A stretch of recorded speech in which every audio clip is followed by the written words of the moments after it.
Hello and welcome back to another video. In this video we're going to be going over games, as you probably saw from the thumbnail.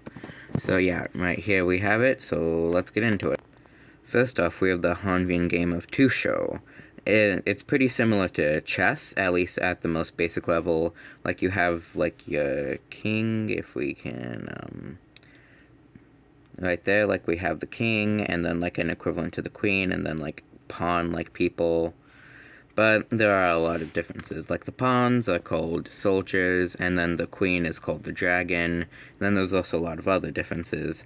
The one I mentioned right down there is that the king can be captured. Instead of just being in checkmate, it must be captured like all the other pieces, and that's how the other team wins. And then there's some other changes, like for example, the dragon can go over other pieces of the same color, so it can just like hop over the first one. It can just go boing. Yeah. And then there's also a few other changes, like how you can see not the entire first row is pawns, or soldiers in this case. Most of them are, but the very left and right edges are other things. And then of course there's two teams, black and white. White normally goes first.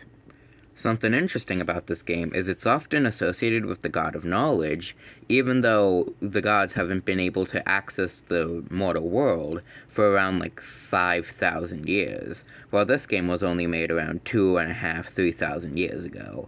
But he kind of is, due to strange stuff with being a god and how that's different from being mortal. But that's a discussion for a different day. Next up is the Zweiten game of Zun-Neet. For context, is that the Sveiten are these people, the northern tribes, which is what the rest of the world calls them, because up until recently they were isolated, only recently being found by the time my story takes place. So with that context out of the way, let's get on to this. So as you can see, Zun-Neet is a game played in 2 teams of 5. 4 of them are just regular players, and then one of them is like the goalie, or like or goalkeeper as it's called. And the 4 regular people are not allowed to use magic, while the goalkeeper is allowed to use magic. And then as you can see, so yeah, like they can use magic, but they can't just make like an impassable wall for the other team to not be able to get past. So here's like vaguely what the field looks like. So like in the center, this is where they play, and then on each end you can see like where the goals are that the goalies protect. So if you're a little confused about like how exactly they can and can't use magic, I made this little diagram. It's pretty simple. So basically, they can create walls to some extent, but not impassable ones. Like they can make smaller walls that makes it more difficult to get to one side to the other, but there has to be some way to get to one side to the other. There can't be like a full wall that spans the entire width of the field that's impassable. So like you could have walls. Sorry about that. My camera's still a bit laggy. Like you could have walls that are like, oh, sorry about that.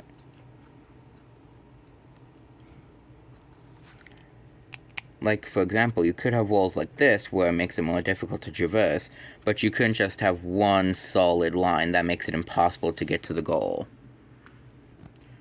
And then there's some other things you can do, like for example, if like one person's holding the ball, they can make like a path that goes over another person so that it's easier to get to the other side without the ball getting taken. And in case you're wondering, both hands and feet are allowed. There's some strategies that mainly use hands, some that mainly use feet, and some that's like more of a mixture of both. And that's about it. Here's the ball. It's made of like an inflated stomach of like some kind of animal they hunt, probably like seals. And I also just realized I never mentioned, so Zun-Neet is basically translated to magic ball in their language. And Tusho basically translates to human hunt, or the old-timey Hanvian word for war. The ancient word for war in Hanvian was Tusho, which came from tuo, to hunt, and chik, which is people, hence the name Tusho. It's basically a people hunt, aka warfare. And with that stuff out of the way, we're on to the last game, which is called The Red Hunt. So this game is pretty widely played, but it's most commonly played on the continents of Emirata, Ameris, and Mentala. So this game is pretty similar. It's basically a mixture of tag and hide and seek.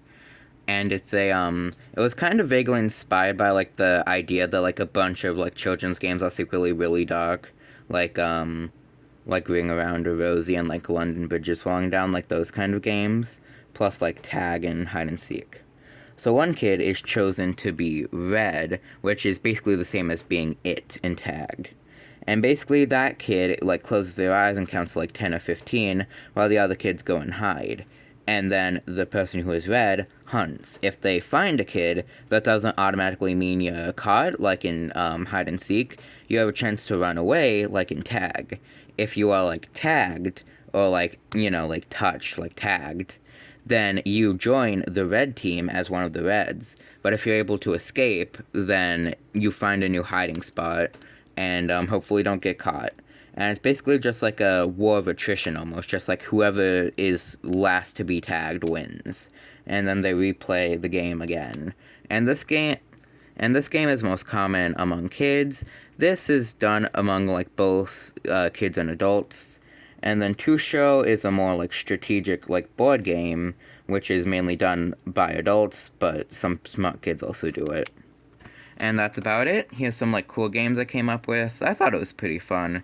I had some fun ideas coming up with these, and it shockingly didn't take me as long as I thought it would to come up with the ideas. I think I mainly just thought that because Tusho is actually a game that I've been thinking about for a while and developing rules and stuff. I've even played a game or two with myself as like playtesting, because I have no friends. Very sad. But the other two actually came around like pretty quickly, and I'm probably going to make more games in the future and stuff, and I think in general it's pretty cool. Maybe one day we can play real Tusho. But that's about it. I hope you liked the video. If you did, make sure to like and subscribe and like all that stuff. It really helps out. It would be very, very nice if you did. But even if you don't, I hope you have a good day, and bye.